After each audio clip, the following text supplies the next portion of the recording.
नमस्कार मित्रों, चलिए आगे बढ़ते हैं। हार की जीत पाठ। बाबा भारती कुछ देर तक चुप रहे और इसके पश्चात कुछ निश्चय करके पूरे बल से चिल्लाकर बोले, जरा ठहर जाओ। खड़क सिंह ने यह आवाज़ सुनकर घोड़ा रोक दिया और उसकी गर्दन पर प्यार से हाथ फेरते हुए कहा,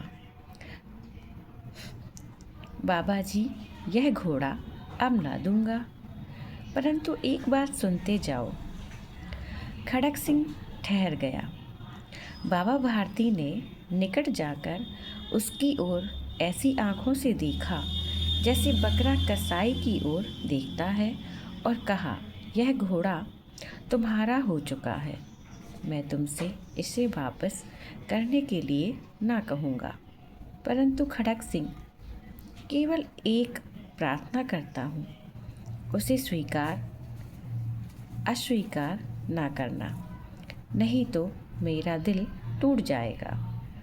बाबा जी, आज्ञा कीजिए, मैं आपका दास हूँ, केवल यह घोड़ा ना दूंगा। अब घोड़े का नाम ना लो, मैं तुमसे इसके विषय में कुछ ना कहूँगा। मेरी प्रार्थना केवल यह है कि इस घटना को किसी के सामने प्रकट ना करना। खड़क सिंह का मुँह आश्चर्य से खुला रह गया। उसका विचार था कि उसे घोड़े को लेकर यहाँ से भागना पड़ेगा, परंतु बाबा भारती ने स्वयं उससे कहा, इस घटना को किसी के सामने प्रकट ना करना, इससे क्या प्रयोजन सिद्ध हो सकता है। खड़क सिंह ने बहुत सोचा, सिर मारा, परंतु कुछ समझ ना सका। हार कर उसने अपनी आंखें बाबा भारती के मुख पर गड़ा दी और पूछा, बाबा जी, इसमें आपको क्या डर है। सुनकर बाबा भारती ने उत्तर दिया, लोगों को यदि इस घटना का पता लग गया तो वे किसी गरीब पर विश्वास ना करेंगे। यह कहते कहते उन्होंने सुल्तान की ओर इस तरह मुँह मोड़ लिया जैसे उनका उससे कभी कोई संबंध ही ना रहा हो।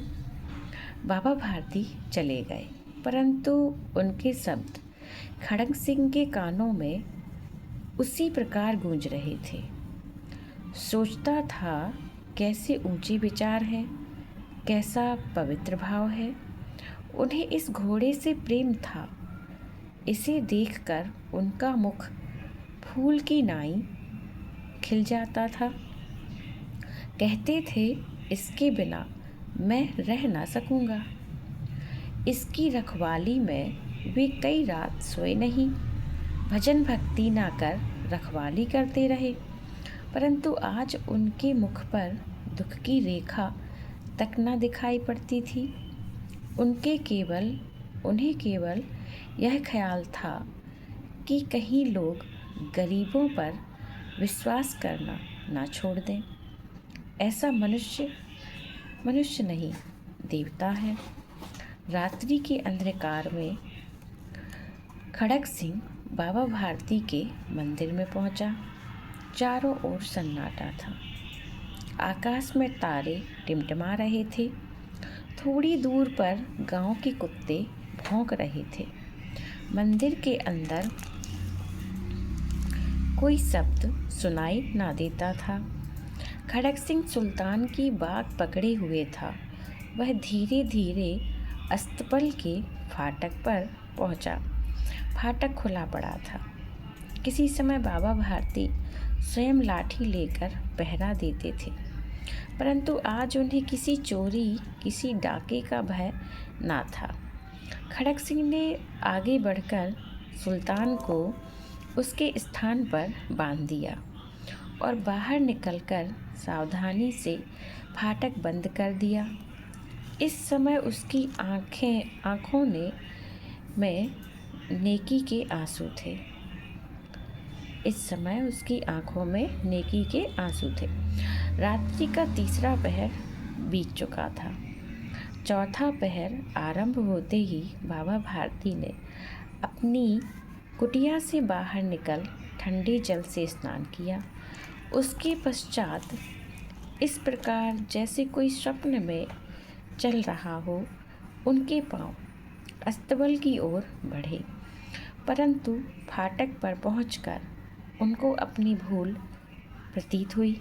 साथ ही घोर निराशा ने पाँवों को मन मन भर का भारी बना दिया। वे वहीं रुक गए। घोड़े ने अपने स्वामी के पाँवों की चाप को पहचान लिया और जोर से हिनहिनाया। अब बाबा भारती आश्चर्य और प्रसन्नता से दौड़े हुए अंदर घुसे और अपने प्यारे घोड़े के गले से लिपटकर इस प्रकार रोने लगे मानो कोई पिता बहुत दिन से बिछड़े हुए पुत्र से मिल रहा हो। बार बार उसके मुँह पर थपकियाँ देते। फिर वे संतोष से बोले, अब कोई गरीबों की सहायता से मुँह न मुड़ेगा। तो ये थी कहानी हार की जीत। मिलते हैं अगली वीडियो में।